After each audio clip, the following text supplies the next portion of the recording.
Welcome to Megala tailoring and aari work. இன்றைக்கி வந்து ஒரு போட் நெக் ப்ளவுஸ் பார்க்க போகிறோம்.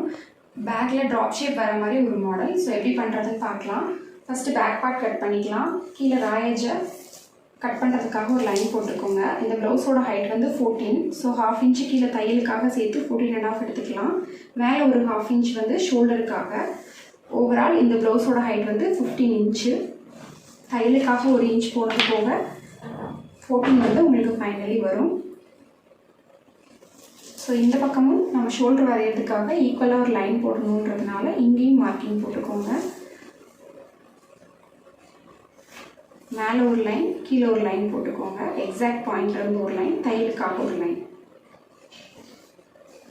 ஸோ இந்த மாதிரி போட்டுட்டு இதில் வந்து நம்ம ஷோல்டரை மார்க் பண்ணலாம். ஷோல்டர் வந்து 7 இன்ச். போட் நெக்குக்கு வந்து நார்மலாக 7 இன்ச் வைப்போம். நான் வந்து உங்களுக்கு 6.5 இன்ச் வைக்கிறேன். 1/2 இன்ச்சு தையலோடு சேர்த்து 7 வந்து வரும். நான் இவங்களுக்கு 6.5 இன்ச் கொடுக்குறேன். ஏன்னா இவங்களோட நார்மல் நெக் வித்து பார்த்தீங்கன்னா 5.5 தான். ஸோ அதுலேருந்து 1 இன்ச் ஆட் பண்ணி 6.5 வந்து வச்சுருக்கேன். ஷோல்டர் வந்து இவங்களுக்கு நான் 6.5 இன்ச் எடுத்திருக்கேன். இந்த 6.5 இன்ச்சை வந்து நீங்கள் எப்படி வேணாலும் 2 டிவைட் பண்ணிக்கலாம். நெக்கு வித்து எவ்வளோ வேணும், ஷோல்டர் எவ்வளோ வேணுன்றத. நார்மலாக நம்ம போட் நெக்குக்கு வந்து 4 இன்ச் வந்து வித்து வைக்கலாம். 4 இல்லைனா 4.5 இன்ச் வைக்கலாம். நான் வந்து இவங்க கொஞ்சம் க்ளோஸ்டாக தான் கேட்டிருக்காங்க. ஸோ அதனால நான் வந்து இவங்களுக்கு 4 இன்ச்சே வித்து கொடுக்குறேன். 2.5 இன்ச் வந்து ஷோல்டருக்கு போயிடும். அது போக நம்ம வந்து தையலுக்காக ½ இன்ச் யூஸ் பண்ணிக்கலாம். ஸோ இப்போ 4 இன்ச்சு நெக்கு வித்து. அவங்களோட ப்ளவுஸ் ஹைட் வந்து நெக்கோட ஹைட் வந்து 9 இன்ச்சு. இந்த 9 இன்ச்சில் ஃபஸ்ட்டு நம்ம வந்து ஒரு ஷேப் வரையணும், பார்ட் ஷேப்பு. அதனால அதுக்கு வந்து ஒரு 2.5 இன்ச்சை வந்து நான் தனியாக வந்து பிரிச்சுக்கிறேன். இந்த 2.5 இன்ச்சில் நம்ம ஃபஸ்ட்டு நெக்கோட ஒரு ரவுண்ட் ஷேப் வரைஞ்சிட்டு அதுக்கப்புறமா தான் நம்ம கீழே வந்து ட்ராப் நெக் வரைய போகிறோம். இங்கேயும் அதே நெக்கு வித்து 4 இன்ச்சு. ஸோ அதுக்கும் ஒரு பாக்ஸ் வந்து போட்டுக்கோங்க.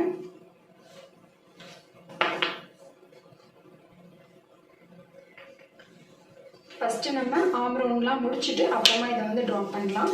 இப்போது நம்ம ஷோல்டர் என்ன எடுக்கிறோமோ அதே தான் வந்து ஆம் ஹைட்டாக எடுப்போம். So same 6.5 inch. இங்கேயும் கீழே உள்ள லைன்லேருந்து எடுக்கணும், மேலேருந்து எடுக்கக்கூடாது. இப்போது செஸ்ட்டு வந்து 9.5 இன்ச்சு கஸ்டமரோட ப்ளவுஸில் இருந்தது. ஸோ 9.5 ப்ளஸ் 1.5 இன்ச் வந்து தையலுக்காக ஒரு லைன் போட்டுக்கோங்க. இப்போ நம்ம எப்போவுமே வந்து ஆம் ரவுண்ட் கர்வ் வந்து 1.5 இன்ச்சுக்கு ட்ரா பண்ணுவோம். ஸோ 1.5 இன்ச்சில் ஒரு பாயிண்ட், இங்கே வந்து மிட் பாயிண்ட் என்னவோ அதை எடுத்துகிட்டு இந்த 3 பாயிண்ட்டையும் சேர்த்து ஆம் ரவுண்ட் கர்வ் வந்து வரைஞ்சி விட்டுருங்க. ஆம் ரவுண்ட் ஸ்கேல்லாம் நீங்கள் யூஸ் பண்ணணும்னு அவசியமே இல்லை. இந்த மாதிரி 3 பாயிண்ட் சேர்த்து விட்டீங்க அப்படின்னாலே உங்களுக்கு ஆம் ரவுண்ட் வந்து கரெக்டாக வந்துடும். இந்த கஸ்டமர் ப்ளவுஸில் 8.25 இருந்தது ஆம் ரவுண்டு. ஸோ 8.25 வந்து உங்களுக்கு சரியாக இருக்குது. முன்னாடி வந்து தையலுக்காக ஒரு ½ இன்ச் வந்து வரைஞ்சி விட்டுக்கலாம். இவங்க வந்து 38 சைஸ் ப்ளவுஸ். ஸோ நான் வந்து 6.5 இன்ச் இவங்களுக்கு வந்து போட் நெக் எடுத்துருக்கேன். நீங்கள் ஒரு 42, 44லாம் வர்றவங்களுக்கு 7 இன்ச் வந்து எடுத்துக்கலாம். அதுக்கப்புறம் நெக்கோட கீழே ஹிப்போட வித்து 7.25 அவங்களுக்கு 1 இன்ச் டாட்டுக்கு 1.5 இன்ச் வந்து தையலுக்காக. ஸோ அவுட்லைன் வந்து மார்க் பண்ணியாச்சு. இப்போது நெக்கை வந்து ட்ராப் பண்ணிடலாம். ஃபஸ்ட்டு 2.5 இன்ச் வந்து இங்கேருந்து ஹைட் வச்சுருக்கேன். இதில் வந்து முதல்ல நம்ம ஒரு போட் ஷேப் வந்து வரைஞ்சிடலாம். இந்த கேப் வந்து 1.5 இன்ச் எடுத்திருக்கேன்னா, நம்ம நார்மல் ப்ளவுஸில் 1 இன்ச் எடுப்போம்.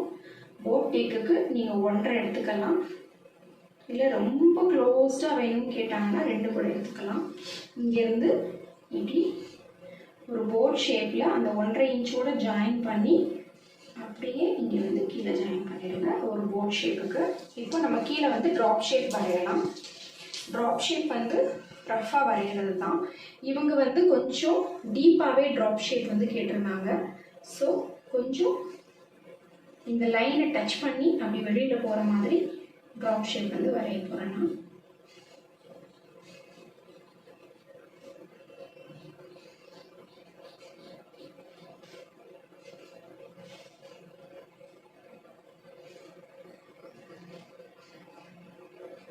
இந்த மாதிரி ஒரு ட்ராப் ஷேப் வந்து வரைஞ்சிக்கலாம். சப்போஸ் உங்களுக்கு வந்து இதில் ப்ராப்பராக வரைய வரலை அப்படின்னா இந்த மாதிரி பேப்பர் கட்டிங்கில் ஒரு ட்ராப் ஷேப் வந்து வரைஞ்சி வச்சுக்கோங்க. அவங்க நல்லா டீப்பாக கேட்டதுனால நான் கொஞ்சம் டீப்பாக போட்டிருக்கேன். இந்த மாதிரி ஒரு பேப்பர் கட்டிங்கில் நீங்கள் ட்ராப் ஷேப் வரைஞ்சிட்டு அது கூட அப்படியே வந்து ட்ரேஸ் பண்ணிக்கலாம். இந்த மாதிரி கீழே இருந்து வச்சு அப்படியே ட்ரேஸ் பண்ணிக்கோங்க.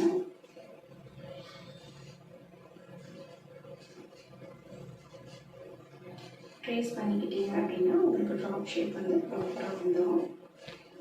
இந்த மாதிரி ட்ராப் பண்ணிவிட்டு கூட நம்ம போட்டுக்கலாம். சரி, இதை வந்து கட் பண்ணிக்கலாம்.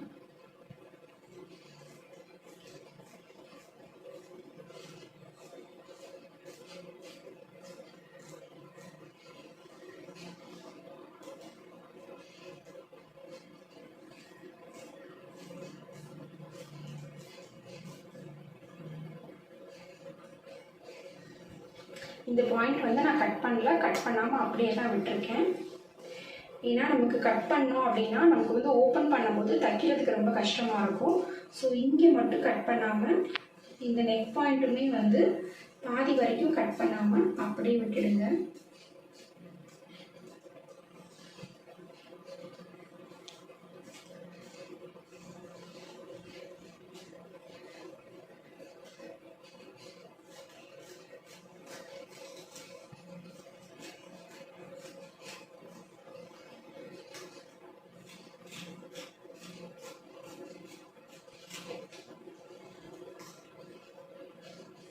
ராயேஷ்குரிய லைனையும் கட் பண்ணிக்கலாம்.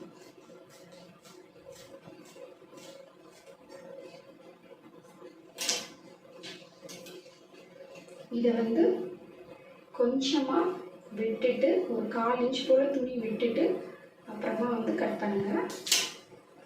அப்போ தான் உங்களுக்கு வந்து தைக்கும் போது ஈஸியாக இருக்கும். இந்த மாதிரி இதை வந்து கட் பண்ணாமல் அப்படியே வந்து நம்ம கட் பண்ணிக்கிட்டோம். இப்போ இது வந்து நமக்கு தைக்கிறதுக்கு ரொம்ப ஈஸியாக இருக்கும். ஸோ அதனால் பேக் போர்ஷன் முடிஞ்சிருச்சு. இதை அப்படியே மெயின் ஃபேப்ரிக்லேயும் கட் பண்ணி எடுத்துக்கலாம்.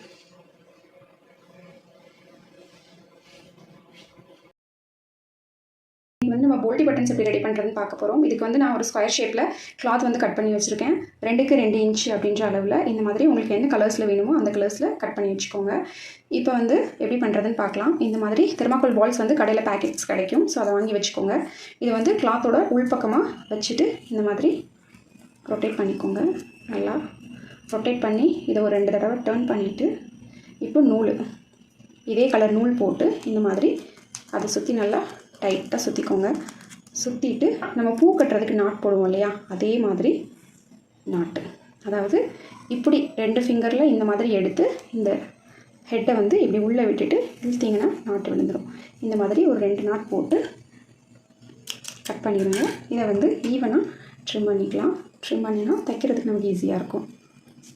ஸோ இந்த மாதிரி வந்து ரெடி பண்ணிக்கோங்க.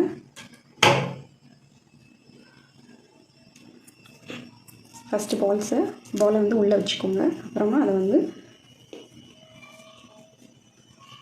துணியை நல்லா மடக்கி இந்த பாலை வந்து ரொட்டேட் பண்ணிவிட்டு இப்போ நூலை வச்சு இந்த மாதிரி கட்டு போடலாம். ஒரு 7-8 தடவை சுற்றிட்டு இந்த மாதிரி நாட் வந்து போட்டு விட்ருங்க.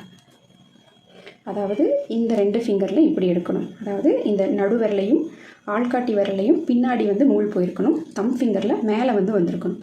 இப்படி வச்சு அப்படியே அந்த ஃபிங்கரை வந்து ரொட்டேட் பண்ணி இதோட ஹெட்டை வந்து அந்த நூலுக்குள்ளே அப்படி விட்டுருங்க. பாருங்கள், இந்த மாதிரி இருக்குது பொசிஷன். இப்போ வந்து அதை அப்படியே ரொட்டேட் பண்ணுறோம். ரொட்டேட் பண்ணி இந்த தம் ஃபிங்கர் கிட்ட உள்ள நூலில் அப்படியே உள்ளே விட்டு இழுத்துறோம். ஸோ அவ்வளோதான். இந்த மாதிரி நிறைய பால்ஸ் வந்து ரெடி பண்ணி வச்சுக்கலாம்.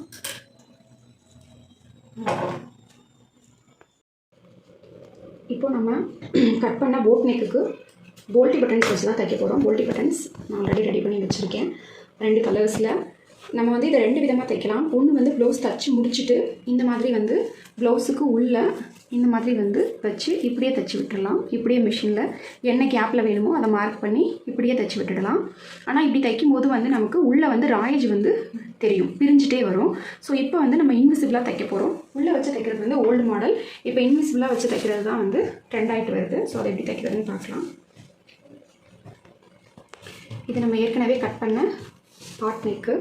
இந்த பாட் நெக்கில் வந்து நான் ஏற்கனவே போல்ட்டி பட்டன்ஸ் வந்து எப்படி வைக்கணுன்றதை மார்க் பண்ணி வச்சுருக்கேன். 1.5 இன்ச் கேப்பில் மார்க் பண்ணியிருக்கேன். இந்த மாதிரி மார்க் பண்ணிவிட்டு நமக்கு எத்தனை தேவையோ அத்தனை வந்து ரெடி பண்ணி வச்சுக்கோங்க. இப்போ ஃபஸ்ட்டு வந்து தைக்க ஆரம்பிக்கலாம். லைனிங்லேயே வச்சு தைங்க. 1/4 இன்ச் நம்ம ஏற்கனவே நாச் போட்டிருக்கோம், அதுலேருந்து தையலை வந்து ஸ்டார்ட் பண்ணுங்கள். இப்போது போல்ட்டி பட்டன்ஸ் வைக்கும்போது இந்த ராயேஜ் வந்து உள்பக்கமாக பார்த்துருக்கணும். உள்பக்கமாக பார்த்து இருக்கிற மாதிரி பட்டன்ஸை வந்து வைக்கணும். கரெக்டாக தையல் வந்து நீங்கள் ஹேண்டில் வந்து தைச்சிருக்கீங்க இல்லையா, அந்த தையலுக்கு மேலே வந்து விழுற மாதிரி ஃபுட்டரை தூக்கிட்டு நல்லா உள்ளே வச்சு பட்டன்ஸை வந்து நீங்கள் வந்து தைக்கணும். கரெக்டாக தையல் மேலே விழுற மாதிரி போடணும். இப்போது 2 கலர் சேர்ந்து போடுறோம். ஸோ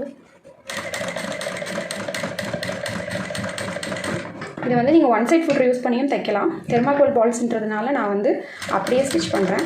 சப்போஸ் நீங்கள் இங்கே பீடெல்லாம் கொடுத்தீங்க அப்படின்னா அதுக்கு வந்து ஒன் சைட் ஃபுட்டர் யூஸ் பண்ணிக்கோங்க. அப்போ உங்களுக்கு வந்து தைக்கிறதுக்கு கொஞ்சம் ஈஸியாக இருக்கும். பீட்ஸ் எல்லாம் நம்ம இது பண்ணும்போது இந்த மாதிரி மூவ் ஆகாது. ஏன்னா இது வந்து தெர்மாக்கோல் பால்ஸ்ன்றதுனால ஃபுட்டரில் வந்து பட்டாலுமே அப்புறமா மூவ் ஆகிடும்.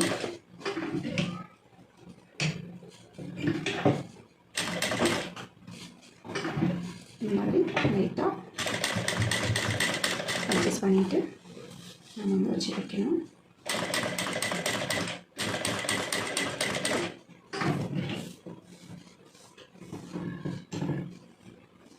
எந்த ஆங்கிளில் தைக்க போகிறோமோ அதே ஆங்கிலேயே திருப்பி அங்கேயே வந்து தெர்மாக்கோல் பால்ஸ் வந்து வைங்க. ஃபுல்லாக வச்சு முடிச்சுட்டு கட்டலாமா? இப்போ நான் ஃபுல்லாகவே தைச்சி முடிச்சுட்டு காட்டுறேன். கட் பண்ணி இப்போது போல்ட்டி பட்டன்ஸ் எல்லாமே தைச்சிட்டேன்.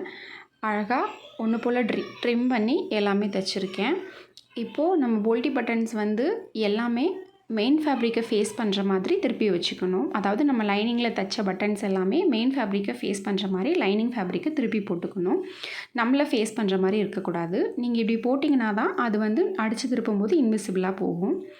ஸோ இப்போ தைக்க ஆரம்பிக்கலாம். இது வந்து ஒன் சைட் ஃபுட்டரில் தைச்சிங்கன்னா இன்னும் ஈஸியாக இருக்கும். நான் வந்து இது தெர்மாக்கோல் பால்ஸ் அப்படின்றதுனால ஏற்கனவே இருக்கிற அந்த டபுள் சைட் ஃபுட்டர்லேயே ஸ்டிச் பண்ண ஆரம்பிக்கிறேன். சப்போஸ் இதில் நீங்கள் தெர்மாக்கோல் பால்ஸுக்கு பதிலாக பீட்ஸ் ஏதாவது கொடுத்துருந்தீங்கன்னா கண்டிப்பாக ஒன் சைட் ஃபுட்டரில் தான் தைக்கணும். பிகினர்ஸ்க்கு கொஞ்சம் தைக்க கஷ்டமாக இருக்குன்னு ஃபீல் பண்ணிங்கன்னா நீங்கள் தெர்மாக்கோல் பால்ஸுக்குமே ஒன் சைட் ஃபுட்டரை யூஸ் பண்ணிக்கலாம். இன்னும் நம்ம நல்லா நீட்டாகவே தைக்கலாம். ஸோ அந்த போட் ஷேப்புக்கு ஏற்ற மாதிரி அப்படியே ஸ்டிச் பண்ணிவிட்டு வாங்க. இந்த ஸ்டேஜில் நம்ம தைக்கும்போது நெக்கோட ஷேப்பை கான்சன்ட்ரேட் பண்ணி தைக்கணும். ஊசியை வந்து எங்கேயுமே நிறுத்திடக்கூடாது. எங்கே ஷார்ப் எட்ஜ் வருதோ அந்த இடத்துல மட்டும்தான் நம்ம ஊசியை நிறுத்தணும். அப்போ தான் வந்து உங்களுக்கு ஷேப் அழகாக வரும்.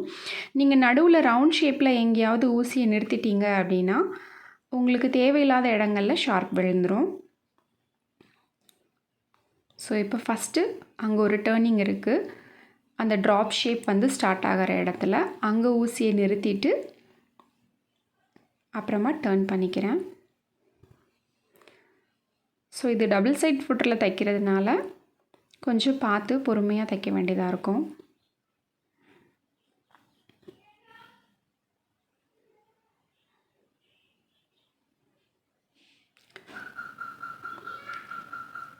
துணியை ரொம்ப இழுக்காமல் கொஞ்சம் கேர்ஃபுல்லாக மூவ் பண்ணுங்கள்.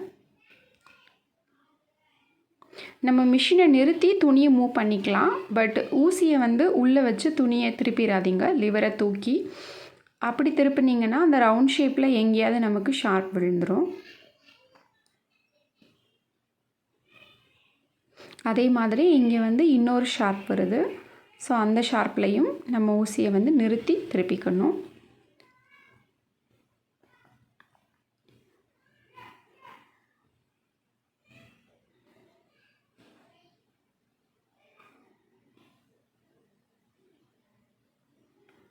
இது ஃபுல்லாகவே வந்து தச்சு முடிச்சுட்டு எப்படி இருக்குன்னு பார்க்கலாம். இந்த மாதிரி நம்ம வந்து ட்ராப் ஷேப்பு பாட் நெக்லாம் போடும்போது நமக்கு அந்த ஷார்ப் வந்து ரொம்ப ரொம்ப முக்கியம். 2 ஷார்ப்புமே வந்து நமக்கு ஈவனாக மீட் பண்ணணும். அப்படி இல்லைன்னா ஷேப் வந்து நல்லா இருக்காது. ஸோ அதனால தான் நான் கட்டிங்லேயே சொல்லியிருப்பேன், நடுவில் வந்து கட் பண்ணாமல் அப்படியே வச்சுடுங்க அப்படின்னு. நம்ம தச்சு முடிச்சதுக்கப்புறம் கட் பண்ணோம் அப்படின்னா அந்த 2 ஷார்ப் எட்ஜும் நமக்கு வந்து ஈவனாக வந்திருக்கும். இப்போது தச்சு முடிச்சாச்சு.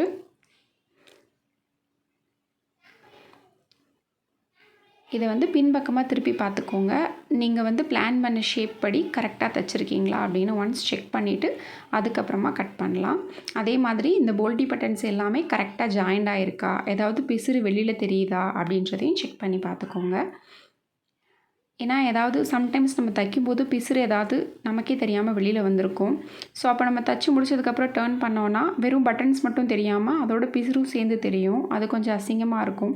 நம்ம மறுபடி பிரிக்க வேண்டியதாக இருக்கும். ஸோ ஃபஸ்ட்டே செக் பண்ணிட்டோம் அப்படின்னா நம்ம அதை அட்ஜஸ்ட் பண்ணிவிட்டு அப்புறம் கட் பண்ணிக்கலாம். இப்போது நடுவில் கட் பண்ணிவிட்டு அந்த ட்ராப் ஷேப்பில் உள்ளதையும் கட் பண்ணுங்கள். ஆஸ் யூஷுவல் நம்ம பண்ணுற மாதிரி 1/4 இன்ச் துணி விட்டுட்டு கட் பண்ணணும்.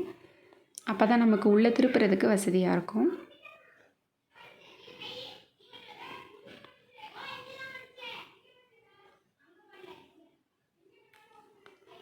ஸோ அந்த ஷேப்க்கு ஏற்ற மாதிரி கட் பண்ணிவிட்டு குட்டி குட்டி நாச்சஸ் வந்து போட்டுக்கலாம். நாச்சஸ் போட்டால் தான் நமக்கு வந்து ப்ராப்பராக திரும்பும். ஏன்னா அதில் தெர்மாக்கோல் பால்ஸ் இருக்கிறதுனால நமக்கு திருப்புறது வந்து கொஞ்சம் ஹார்டாக இருக்கும். அதனால் குட்டியாக நாச்சு போட்டுக்கோங்க. இது வந்து பேக் சைடு ஹூக் அப்படின்றதுனால நடுவுலையும் கட் கொடுத்துக்கலாம், ஹூக் பட்டி ஐப்பட்டி வைக்கிறதுக்காக. இப்போது லைனிங்கை வந்து உள்பக்கமாக திருப்பிடலாம். ஸோ தெர்மாக்கோல் பால்ஸ் எங்கெல்லாம் வைக்காமல் இருக்கீங்களோ அங்கெல்லாம் வந்து நாச்சஸ் போட்டுக்கோங்க. அப்போ தான் ஈஸியாக இருக்கும். அதே மாதிரி ஷார்ப் பாயிண்டில் கண்டிப்பாக நாச்சஸ் கொடுங்க. இப்போது லைனிங்கை வந்து உள்ளே திருப்பலாம். அந்த ஷார்ப் எட்ஜ் இருக்கிற இடத்துல வந்து கொஞ்சம் கேர்ஃபுல்லாக திருப்பணும். ஏன்னா நம்ம ரொம்ப பக்கத்தில் தையல் போட்டிருப்போம். ஸோ அந்த இடத்த வந்து தையல் பிரிஞ்சிடாமல் கவனமாக திருப்பணும். அந்த ஷார்ப் எட்ஜை சிசர்ஸ் வச்சு வெளியில் எடுத்து விட்டுக்கோங்க. ஒருவேளை சிசர்ஸ் வச்சு எடுக்கும்போது உங்களுக்கு கிழிஞ்சிடுமோன்னு பயம் இருந்தது அப்படின்னா அந்த கார்னரில் ஷார்ப் எட்ஜோட கார்னரில் குட்டியாக நீடில் வச்சு நம்ம ஹூக்கெல்லாம் ஹோல் போடுவோம்ல அந்த நீடில் வச்சு நீங்கள் ஓப்பன் பண்ணி எடுத்துக்கலாம். இப்போ ஃபுல்லாகவே தைச்சி முடிச்சாச்சு. பாருங்கள், நல்லா நீட்டாக ஜாயின் ஆகிருக்கு. ஃபுல்லாக லைனிங்கை ஜாயின் பண்ணிவிட்டு கீழே மடிச்சடிக்கிறதுக்காக துணி விட்டுருக்கேன். இப்போ இதில் ஹூக் பட்டி ஐப்பட்டி வச்சிடலாம். ஸோ பேக் பார்ட் வந்து முடிஞ்சிருச்சு. ஃப்ரண்ட் பார்ட்டு அடுத்த வீடியோவில் பார்க்கலாம். இந்த வீடியோ உங்களுக்கு பிடிச்சிருந்தா என்னோடய சேனலை லைக் பண்ணுங்கள், ஷேர் பண்ணுங்கள், சப்ஸ்கிரைப் பண்ணுங்கள், மறக்காமல் கமெண்ட் பண்ணுங்கள்.